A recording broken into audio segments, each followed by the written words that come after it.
कल रात को एक ऑर्डर आया है इलेक्शन कमीशन ऑफ इंडिया से कि उनको कुछ पार्टीज ने अप्रोच किया है कि जो ये अनंतनाग पीर पंचाल कॉन्स्टिट्यूंसी है इसके इलेक्शन डेफर पोस्टपोन किए जाने चाहिए मुगल रोड की वजह से।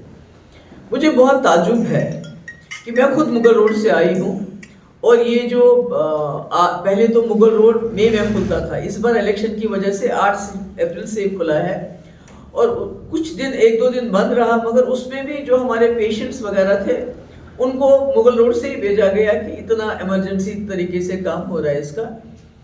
तो मुझे हैरानगी होगी कि 8 अप्रैल को अगर मुगल रोड खुला है और जो पार्टी जिन्होंने लेटर लिखा है वो सब बीजेपी उनको सपोर्ट कर रही है। बीजेपी तो बहुत ही मालदार पार्टी, उनके पास पैसा है, वो चॉपर से उनको ला सकते हैं, ले जा सकते हैं।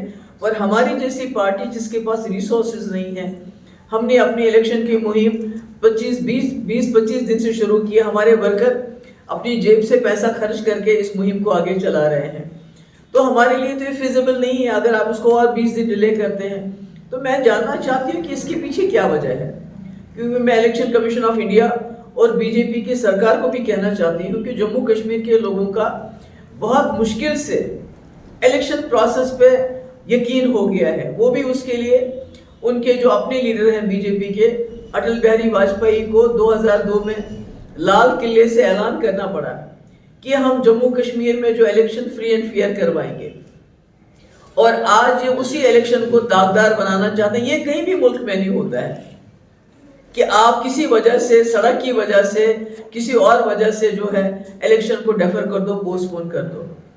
अभी इनके पास क्या गारंटी है कि वो बसी और नहीं उतर के आएगी? जो पत्थर आते हैं, पत्थर तो साल के साल आते हैं, जब तक इस पे टनल नहीं बनता है तब तक तो ये सड़क ऐसी ही रहेगी, इसमें तो आमद रफ्त हमेशा रुकती रहेगी।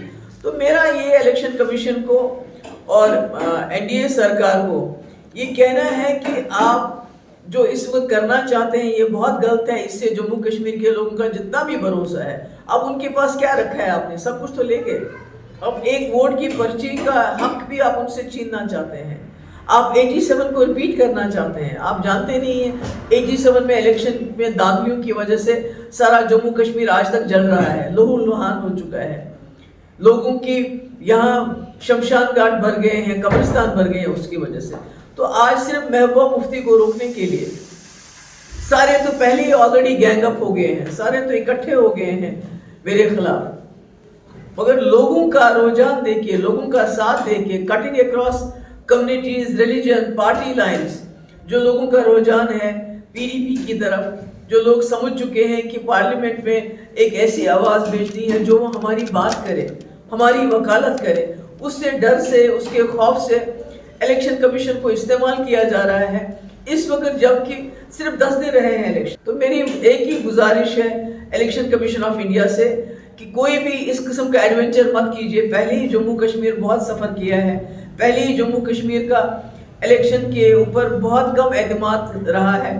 आज आप इस इलेक्शन को इस वक्त डेफर करके एक गलत मैसेज दे रहे हैं। आप सीधे कहिए कि महबूबा मुफ्ती मैदान से हट जाए।